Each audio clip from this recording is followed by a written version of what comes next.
Avec tout ce qu'on voit passer sur les réseaux comme tutoriels, exercices de régulation du système nerveux, tu as peut-être l'impression que pour guérir un traumatisme, on peut simplement réguler son système nerveux grâce à un protocole.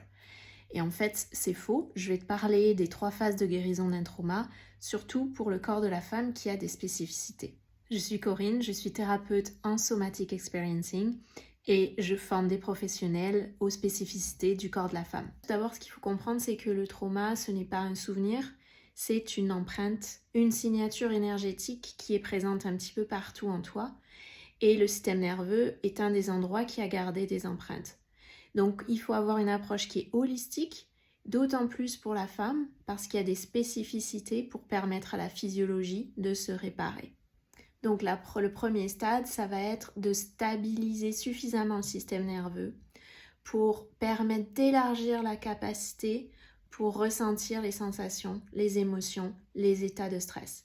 Donc dans le corps de la femme, une des ressources va être l'ocytocine pour permettre de réguler le système nerveux et d'élargir la sensation de sécurité. La deuxième phase, quand cette capacité de tolérance, la présence de la sécurité est suffisante, ça va permettre au corps de venir digérer, transformer les conflits émotionnels, les mémoires qui sont non résolues, les états de survie qui sont bloqués à l'intérieur de soi pour permettre à tout ça de pouvoir bouger. La troisième phase, c'est de transposer ces changements dans notre vie.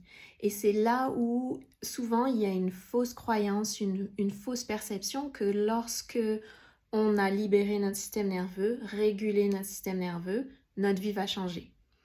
En fait, quand il y a une résolution du traumatisme, donc dans le système nerveux, ça ne veut pas dire que c'est résolu aux autres niveaux à l'intérieur de soi. Comme je le disais, le traumatisme, c'est une signature énergétique qui est présente. Donc, on s'est adapté, on a des stratégies, des comportements qui sont présents à l'intérieur de nous. Donc, quand il y a eu une guérison au niveau somatique, ça nous demande aussi par la suite d'observer nos mécanismes, nos comportements, la façon dont on prend des décisions pour opérer des changements qui sont durables.